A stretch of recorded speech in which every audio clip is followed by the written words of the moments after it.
የኢትዮጵያን ጠላቶች እንደ ጸጉር ቅማል አንድ ባንድ እናራግፋለን ሲሉ ጠቅላይ ሚኒስትር ዶክተር አብይ አህመድ ተናገሩ።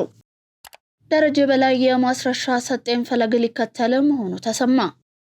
በሳውዲ አረቢያ በአስቸጋሪ ሁኔታ ውስጥ የነበሩ 2611 ኢትዮጵያውያን ወደ ሀገራቸው መመለሳቸውን ሚኒስትሩ ገለጸ። የቤኒን መንግስት የመፈንቅለ መንግስት ሙከራን ማክሸፉን አስታወቀ። በዚህም በደርዘን የሚቆጠሩ ወታደሮችን በቁጥጥር ስር አውያለሁ ብሏል። ከውጭ በዝርዝር የምንመለከተው ይሆናል። ሰላምና ጤና በያላችሁበት ተመኘን። የተወደዳችሁ የመሃል ሚዲያ አድማጭ ተመልካቾቻችን እንደምንውላችኋል። ዛሬ ለተሰኞ ወደ እናንተ እንዲደርሱ የተዘጋጁትን የቀን መረጃዎቻችንን ይዘን ቀርበናል። ቀደም ብለን ያነሳናቸውን አበይት ርዕሰ ነጥቦችን ጨምሮ ሌሎች ቀሪ መረጃዎችን ይዘናል። እስከ ፍጻሜው አብሮነታችሁ አይለየን። ጊፍት ሪል ስቴት በመንደር 1 በመንደር 2 እንዲሁም በመንደር 3 ደረጃቸውን የጠበቁ መንደሮችን ገንብተን ለደንበኞቻችን ማስረከባችን ይታወቃል። አሁን ላይ ደግሞ በመሃል ለገሃር አራተኛውን የመኖሪያ መንደር በ10% ቅድመ ክፍያ ብቻ ቀሪውን በግንባታው መሰረት ቀስ እያሉ የሚከፍሉት እንዲሁም 60/40 የባንክ ብድር ጋር ይዘንሎ መተናል።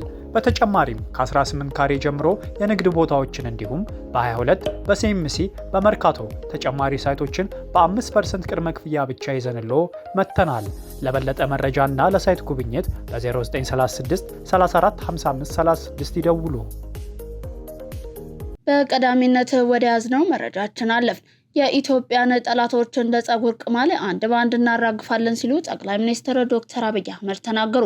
ጠቅላይ ሚኒስትሩ ይህንን ያሉት 20ኛው የብሔር ብሔረሰቦችና ሕዝቦች ቀን ክብረ በዓል በዛሬው ዕለት በማዕከላዊ ኢትዮጵያ ክልል ሆሳና ከተማ ሲከበር ባደረጉት ንግግር ነው። ጠቅላይ ሚኒስትር ዶክተር አብይ አህመድ በዚሁ ወቅት የሀገርን መሻትና የባንዳን ክፋት መለየት ይጠበቅብናል ያሉ ሲሆን ባዳ በክፋት የኛን መሻት ለማጨለም ሲነሳ ኢትዮጵያውያን ለባዳ ፍላጎት መሳሪያ እንዳንሆን ሲሉ አሳስበዋል። እርስ በርስ መተሳሰር ሲገባን ክፉ እሳቤ ያለውን የባዳን መሻት በውስጣችን እንዳናስገባና በታሪክ ተወቃሽ እንዳንሆን ኢትዮጵያውያን ልብ ገዝተን ሰላማችንን እናጽና ያሉት ጠቅላይ ሚኒስትር ዶክተር አብይ አህመድ አክለውም በንግግር እንመን፣ በተሰማራንበት የስራ መስክ ሁሉ በትጋት እንስራ፣ ሌብነትን እንጠየፍ፣ የሀገር ጥቅምና የህዝቦቻችንን ክብር እናስቀድም፣ ለዘመናዊነት ለለውጥ ክፍት እንሁን፣ ሉዓላዊነታችንንም በሁሉም መስክ እናሳካ ብለዋል። ኢትዮጵያ በብዙ ተስፋ የተሞላች ሀገር መሆኗን ያነሱት ጠቅላይ ሚኒስትሩ አያይዘውም ብዙ አስደናቂ ጅምሮችና ውጤት እያሳየች እየተመነደገች እያንሰራራች ያለች ሀገር ናት ሲሉም ገልጸዋል። ይህ መልካም ጅማሮ በፈጣሪያችን የሚደገፍ ቢሆንም በሰይጣን ትጋት ቀን ከሌት ለማደናቀፍ ሙከራዎች ይደረጋሉ ሲሉ ገልጸው ሆኖም ማንኛውም ፈተና፣ ማንኛውንም ትንኮሳ፣ ማንኛውንም የክፉ ሀሳብ ኢትዮጵያን ከብልጽግና ማቆም አይችልም ሲሉ አጽንኦት ሰጥተዋል። በዚሁ መርሃ ግብር ላይም ጅማ ከተማ በቀጣይ ዓመት 21ኛውን የብሔር ብሔረሰቦችን ቀን እንድታዘጋጅ ተመርጣለች። ደረጀ በላይ የማስረሻን ፈለግ ሊከተል መሆኑ ተሰማ። አፋሕድ ካደረገው ስምምነቱ በኋላ ከአራቱም አቅጣጫዎች እጅግ በጣም በርካታ ታጣቂዎች ከመንግስት እየተደረገላቸውን የሰላም ጥሪ እየተቀበሉ ይገኛሉ። ከአፋብሃው የሀብቴ ወልዴ ቡድን ጋር የማያቋርጥ ጦርነት ውስጥ የሚገኘው የጎንደሩ አፋሕድ መሪ አርበኛ ደረጀ በላይ እጅ ሊሰጥ መሆኑ ከውስጥ እየተሰሙ ያሉ መረጃዎች ያሳያሉ። ይህ መረጃ የደረሳቸው አመራሮች ደረጀን እያሳደዱት እንደሚገኝ የሚወጡ መረጃዎችም አመልክተዋል። እንዲሁም በደረጀ በላይ ሲመሩ የቆዩ ቀላል የማይባሉ ታጣቂዎች ከቡድኑ ለመውጣት እንቅስቃሴ እንደጀመሩም ተሰምተዋል። ጽንፈኛው ፋኖ 3 ተሽከርካሪዎችን ዘረፈ። ጆሰው ደንበጫ አቅራቢያ ላይ 3 ተሽከርካሪዎችን መዝረፉ ተሰምተዋል። ቡድኑ በአካባቢው ለጉዳይ የሚመላለሱ ተሽከርካሪዎች በመንጠቅና አሽከርካሪዎቹን በማባረር ከዛ ሲያልፍም አግቶ ብር በመጠየቅ ማባረርን የየዕለት ስራው ካደረገው ሰነባብቷል። ታገልልሃለሁ በማለት የአማራን ሕዝብ በአፍ እየሸነገለ ደም እያስለቀሰ ያለው ቡድኑ ያንን ተግባሩን ቀጥሏል። ዛሬም እንደወትሮ በአካባቢው ሲያልፉ ያገኛቸውን አሽከርካሪዎች በማባረር ተሽከርካሪዎቹን መዝረፉን ተናግሯል። ይህንንም አስመልክቶ የቡድኑ አባላት ሲነጋገሩ የሚያሳይ ሾልክ የወጣ የድምጽ ቅጂ ደርሶናል፣ እንደሚከተል ይቀርባል። ወየ እሺ ገሊላ ተምጫ ማዶ ኬላ ላይ የሆነ 2-3 ልጆች መኪና እያስቆሙ መሰለኝ ማዶ ላይ ተምጫ ምሽጉ ላይ የሆኑ 3 ተሳቢዎች ተዘርፈው እንደቆሙ ናቸው። ወደ ከተማ አድዋል ነው የሚሉት። እሱ አካባቢ ልጆች ናቸው እዛው። እሺ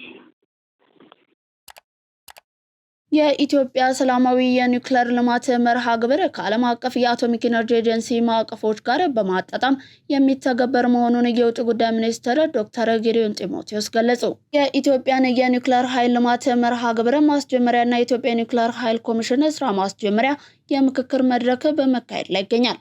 የውጭ ጉዳይ ሚኒስትር ጌዲዮን ጢሞቴዎስ እንዳሉት የሰው ልጆች ስልጣኔ ከእሳት ውሃ፣ ንፋስና እንፋሎት የኃይል አማራጭ ልማት ጋር የተቆራኘ ነው ብለዋል። የኃይል አቅርቦት የቴክኖሎጂ ግኝቶች ከኢኮኖሚ ልማት ጋር የተቆራኘ አስተማማኝና ተመጣጣኝ የማህበረሰብ እድገት ለመፍጠር አቅም እንዳላቸው ገልጸዋል። ኢትዮጵያም በሰው ሰራሽ አስተውሎትና ቴክኖሎጂ ልማት በአዲስና አስፈላጊ የኢንዱስትሪ አብዮት ጉዞ ላይ እንደምትገኝም ተናግሯል።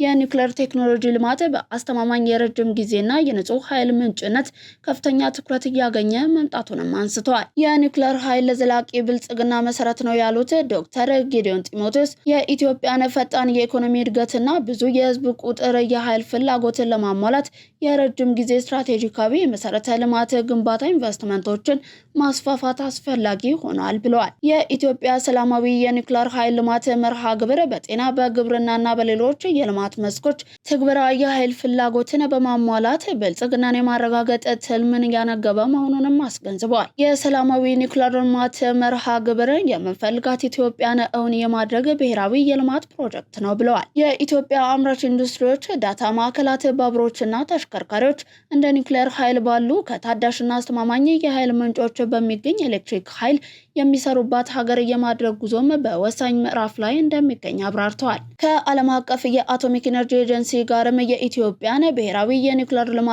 መርሃ ግብር የደህንነትና ግልጽነት ደረጃ ለማስጠበቅ እየተሰራ መሆኑን አረጋግጠዋል። ኢትዮጵያ የኒውክሌር ኃይል ልማት ውጥኗን ከጀመረች ማግስት አንስቶ የዓለም አቀፍ የአቶሚክ ኤነርጂ ኤጀንሲ እየሰጠ ለሚገኘው ድጋፍ ምስጋናን አቅርበዋል። የኢትዮጵያ ሰላማዊ የኒውክሌር ልማት መርሃ ግብር ጠንካራ ትብብር ላይ በመመስረት ከዓለም አቀፍ መስፈርቶች፣ ደረጃዎችና የዓለም አቀፍ የአቶሚክ ኤነርጂ ኤጀንሲ ማዕቀፎች ጋር ሙሉ በሙሉ በማጣጣም የሚተገበር መሆኑንም ተናግረዋል። በመድረኩ የውጭ ጉዳይ ሚኒስትር ዶክተር ጌዲዮን ጢሞቴዎስ፣ የኢትዮጵያ የኒውክሌር ኢነርጂ ኮሚሽነር ሳንዶካን ደበበ፣ የዓለም አቀፍ አቶሚክ ኤነርጂ ኤጀንሲ ምክትል ዋና ዳይሬክተር ሚካኤል ቹዳኮቭ እንዲሁም የባለድርሻ ተቋማት ከፍተኛ የስራ ኃላፊዎች ጭምር ተገኝተዋል። ባለስልጣኑ ሁሉም ነዳጅ አቅራቢ ኩባንያዎች በአንድ ማህበር እንዲደራጁ ሊደረግ ነው አለ። የነዳጅ አቅራቢነት ፍቃድ አግኝተው በስራ ላይ ያሉ ሁሉም የነዳጅ አቅራቢ ኩባንያዎች በአንድ ማህበር እንዲደራጁ ሊደረግ መሆኑን የነዳጅና ኤነርጂ ባለስልጣን አስታውቋል። ይህም በዘርፉ የሚስተዋሉ ችግሮችን በወጥነት ለመቆጣጠር ያስችል ዘንድ መሆኑን ገልጿል። በኢትዮጵያ በአሁኑ ወቅት ከሚገኙ ነዳጅ አቅራቢ ኩባንያዎች ውስጥ የነዳጅ አቅራቢ ኩባንያዎች ማህበር አባል የሆኑት 7 ብቻ መሆናቸውን ለሪፖርተር የገለጹት የነዳጅና ኤነርጂ ባለስልጣን ዋና ዳይሬክተር ዶክተር ደስታው መኳንንት ከእነዚህ ኩባንያዎች ጋር ብቻ መስራት ውጤታማ የማያደርግ ነው ብለዋል። ለዚህም ሲባል ማንኛውም በነዳጅ አቅራቢነት ፈቃድ አግኝቶ እየሰራ ያለ ኩባንያ በአስገዳጅነት የነዳጅ አቅራቢ ኩባንያዎች ማህበር አባል እንዲሆን የሚደረግ ረቂቅ ደንብ እየተዘጋጀ መሆኑን ዋና ዳይሬክተሩ ገልጸዋል። በሳውዲ አረቢያ በአስቸጋሪ ሁኔታ ውስጥ የነበሩ 2611 ኢትዮጵያውያን ወደ ሀገራቸው መመለሳቸውን ሚኒስትሩ ገለጸ። በሳውዲ አረቢያ በአስቸጋሪ ሁኔታ ውስጥ የነበሩ 2611 ኢትዮጵያውያን ወደ ሀገራቸው መመለሳቸውን የሴቶችና ማህበራዊ ጉዳይ ሚኒስቴር ገልጿል። እስካሁን ወደ ሀገራቸው የተመለሱ ኢትዮጵያውያን 27722 መድረሱንም ሚኒስትሩ አስታውቋል። በዚህም በሳምንት ውስጥ በተደረገ 8 ዙር በረራ 28 ጨቅላ ህጻናትን ጨምሮ 2269 ወንዶችና 314 ሴቶች ወደ ሀገራቸው መመለሳቸውን ሚኒስትሩ ገልጿል። በሳውዲ አረቢያ በአስቸጋሪ ሁኔታ ውስጥ ከነበሩትና ወደ ሀገራቸው ከተመለሱት ዜጎች መካከል 73 የሚሆኑት እድሜያቸው ከ18 ዓመት በታች የሆኑ ታዳጊዎች መሆናቸው ታውቋል። ሚኒስቴር መስሪያ ቤቱ ከሚመለከታቸው ባለድርሻና አጋር አካላት ጋር በመቀናጀት ለተመላሽ ዜጎች በአየር ማረፊያና በማቆያ ማዕከላት ተገቢውን ድጋፍና እንክብካቤ ማድረግና ከቤተሰብ ጋር የማቀላቀል ስራን በትኩረት እየሰራ መሆኑን ተናግሯል። መስከረም 5 ቀን 2018 ዓ.ም በተጀመረው ዜጎችን ወደ ሀገር ቤት የመመለስ ስራ እስካሁን 27722 ኢትዮጵያውያንን ወደ ሀገር መመለስ መቻሉን የሴቶችና ማህበራዊ ጉዳዮች ሚኒስቴር ባወጣው መግለጫ አስታውቋል።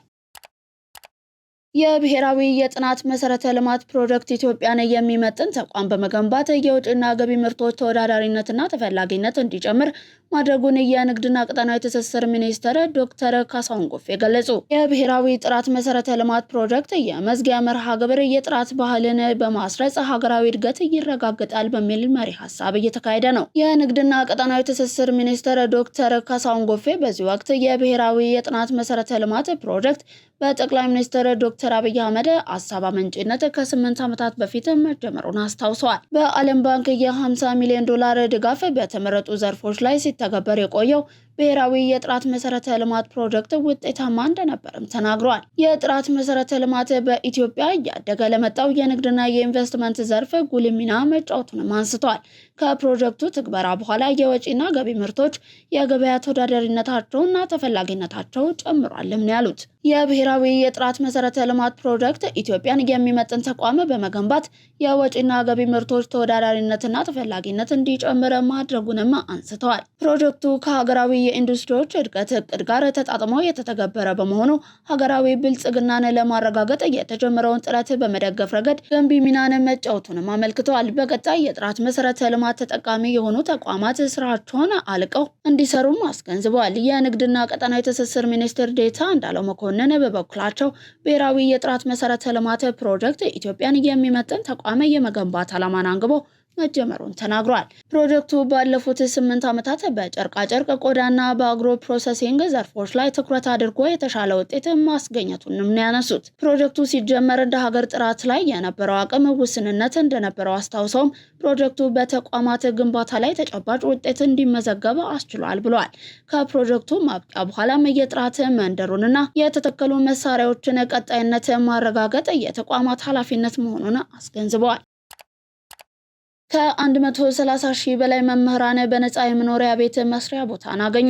ከ2008 ዓ.ም ጀምሮ በተለያዩ ክልሎች የሚገኙ ከ130 ሺህ በላይ መምህራን የመኖሪያ ቤት ቦታ በነፃ ማግኘታቸውን የኢትዮጵያ መምህራን ማህበር ምክትል ፕሬዝዳንት ሽመልስ አበበ ገልጸዋል። ምክትል ፕሬዝዳንቱ ለጋዜጣ ፕላስ እንደገለጹት መምህራን በማህበር ከተደራጁና መስፈርቱን ካሟሉ ለመኖሪያ ቤት መስሪያ ቦታ ክፍያ አይጠየቁም። በዚህም ከ2008 ዓ.ም ጀምሮ በትግራይ፣ በአማራ፣ በኦሮሚያና በደቡብ ክልል ከ130 ሺህ በላይ መምህራን የመኖሪያ ቤት መስሪያ ቦታን በነፃ ማግኘታቸውን አስታውቋል። በተጨማሪም በአዲስ አበባ ከ5 ሺህ በላይ መምህራን የመኖሪያ ቤት ኮንዶሚኒየም ተሰጥቷቸው በስማቸው እየተዛወረ ነው ብለዋል። መምህራን ከተሰጣቸው ተልዕኮና ካለባቸው ኃላፊነት አንጻር የተሰራው ስራ በቂ ባለመሆኑ በቀጣይም ጥያቄያቸውን ለመፍታት ጥረት እያደረግን ነው ብለዋል። ለዛሬ ለተሰኞ ወደ እናንተ እንዲደርሱ የተዘጋጁት የቀን መረጃዎቻችን እንደቀጠሉ ናቸው። ውድ ተመልካቾቻችን ከውጭ ወደ ያዝናቸው አለፍን። አሁን ቤት መግዛት ተችሏል።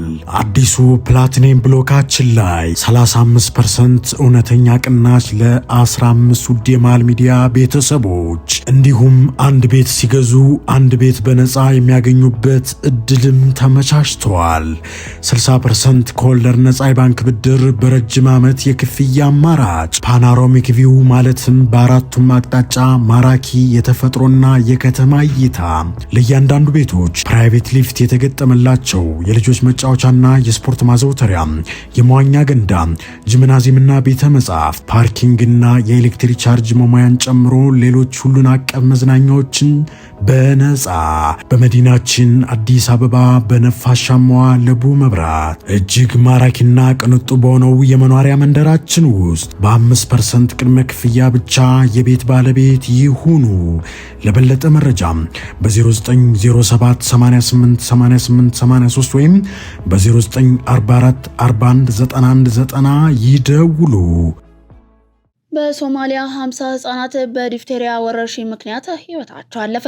በሶማሊያ በተከሰተው ዲፍቴሪያ ወረርሽኝ ቢያንስ 50 ህጻናት ሞተዋል ሲባል ወደ 1000 የሚጠጉ ደግሞ በበሽታው ተይዘዋል። ይህንን ተከትሎ ሀገሪቱ ከታህሳስ 6 ቀን ጀምሮ የክትባት ዘመቻ ለመጀመር ያቀደች ሲሆን ዘመቻው ከ5 እስከ 15 ዓመት ዕድሜ ክልል ውስጥ ያሉ ህጻናት ላይ ያተኮረ ነው ተብሏል። ዲፍቴሪያ በባክቴሪያ የሚመጣ ከባድ በሽታ ሲሆን በዋነኛነት በአፍንጫና ጉሮሮ ላይ ጉዳት የሚያደርስ እንዲሁም የቆዳ ቁስለትን ሊያስከትል የሚችል ነው። በሽታው በሳል በማስነጠስና በበሽታ ከተያዙ ሰዎች ጋር የቅርብ ግንኙነት በመመስረት በከፍተኛ ሁኔታ ይተላለፋል። ሆኖም በሽታውን በክትባት አማካኝነት መከላከል እንደሚቻልም ነው የተገለጸው።